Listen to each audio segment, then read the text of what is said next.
O mundo todo não obriga o experimento porque já entendeu que o custo-benefício não vale.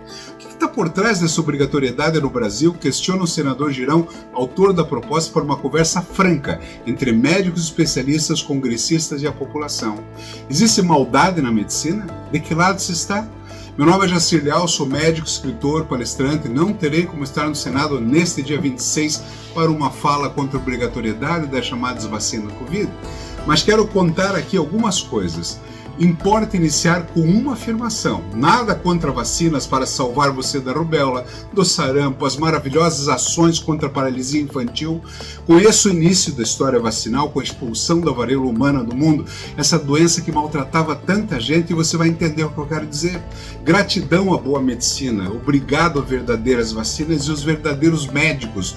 Usamos hoje fake news? Somos negacionistas? Responda para mim, o que passa na cabeça de algumas pessoas que, mesmo com todas as evidências do mundo a favor das crianças e contra esses experimentos de hoje, insistem em aprovar e chamar experimentos de vax? Vocês não se tocam que não somos tolos, idiotas e que estão forçando algo insano para as pessoas viverem?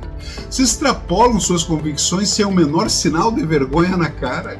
Um relatório e uma comissão do Senado aprovam um parecer para essa vergonha? Uma afronta para as crianças com busca ativa nas escolas. Que legal! É nítida a confusão provocada nesse parecer entre o experimento que nós condenamos e as demais vacs funcionais, todas aquelas que nós aprovamos e sempre aprovamos. Uma mistura manipuladora para confundir a todos. Leia o texto. Manipulação da verdade. Busca autoritária de pais em casa, aqueles que não querem fazer experiência com seus próprios filhos.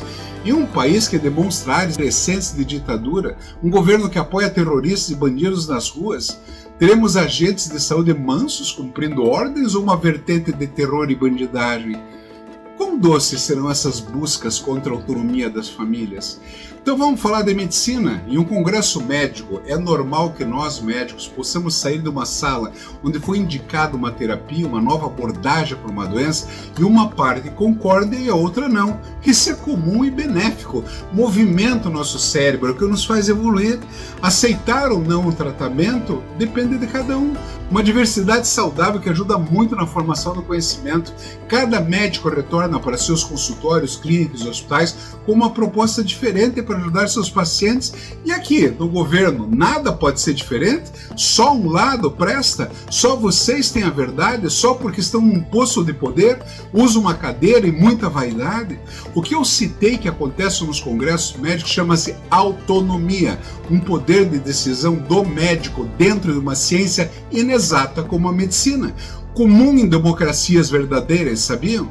Sim, vivemos em evidências e estudos, mas poucas certezas.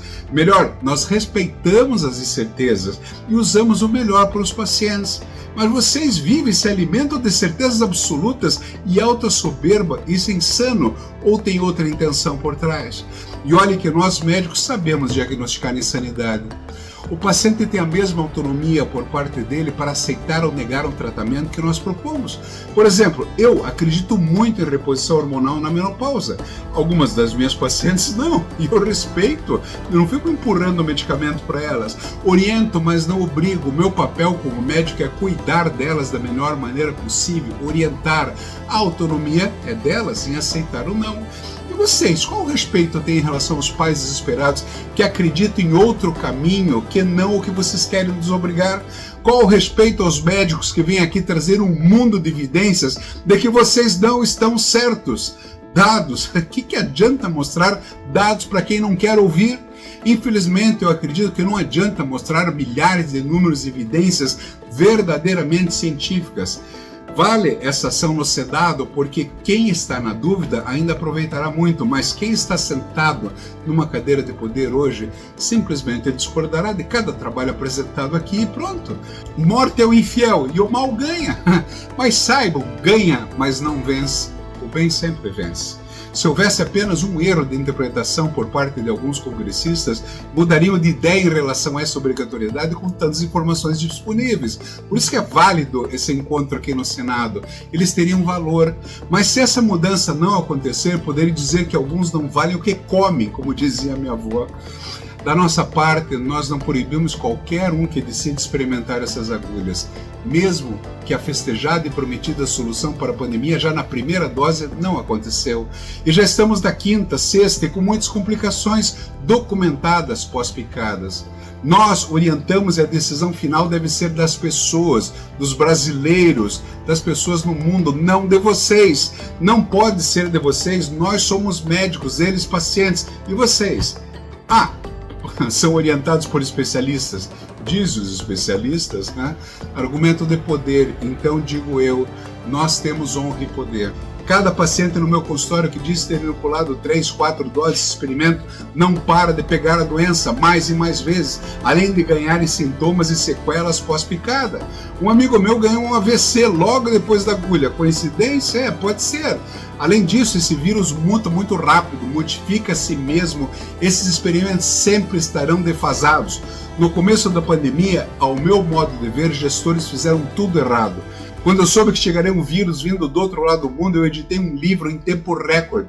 Chamei Alimentos, Vida e Saúde. Nossa obrigação como médico era de aumentar a imunidade das pessoas e prepará-las para enfrentar o bicho que estava para chegar. Diminuir ao máximo as comorbidades, encontrar armas estratégicas de tratamento. Este é o papel maior da medicina. Ar puro, parques, praças, praias, e vocês o que fizeram?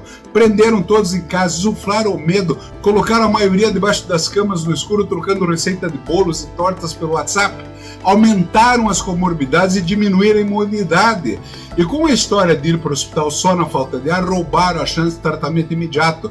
Mataram pessoas? Isso é gestão de saúde? Poderíamos colocar a culpa dessas ações a vermes do Oriente ou vermes daqui?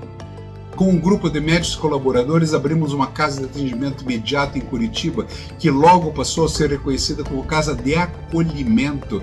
Isso salva, acolher, fantástico, enquanto durou. Uma pressão tremenda e forçaram-nos a fechar. Nós estávamos fazendo medicina, e quem mandou fechar? Fazia o quê? E agora, o que querem vocês com essas substâncias pouco conhecidas, desconhecidas da maioria, bem conhecidas por quem a produziu e talvez por quem as obriga?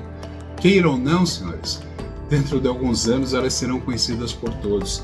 As consequências também ficarão cada vez mais claras, luz, verdade, esperança.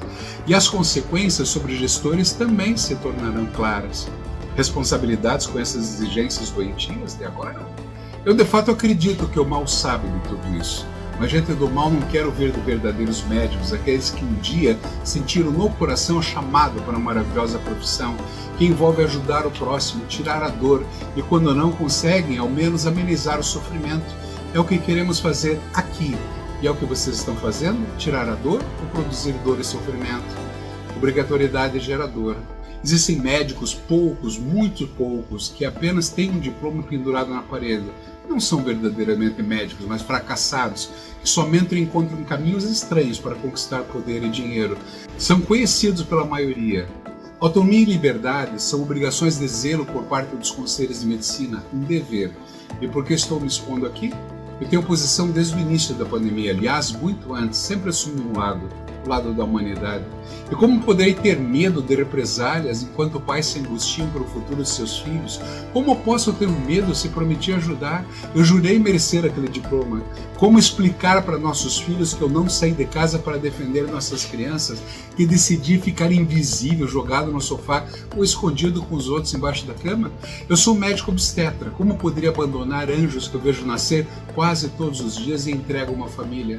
Qual lei me impede de ser médico? Qual lei me impede de protegê-las? Qual lei me impede de ser brasileiro? Qual lei me impede de ser humano? Que lei inventaram que impede a nossa autonomia? Então pergunto, o que são vocês? Melhor, de que material vocês são feitos? Eu tenho vergonha. Mas não há verdadeira medicina pela qual nem precisamos ter um dia jurado defender e lutar? Existe maldade na medicina? Então agora eu respondo, não. A maldade está nas pessoas. Para terminar, uma frase de Jordan Peterson, que me ajudou a estar aqui. Se você tem algo a dizer, o silêncio é uma mentira. Digo então, senhores, o que precisa ser dito? Porque para o silêncio eu tenho outra frase agora de Jesus, que me ajuda a caminhar nessa vida. Se os homens se calarem diante da verdade, as pedras clamarão. E eu finalizo, brasileiros, somos pedras ou homens?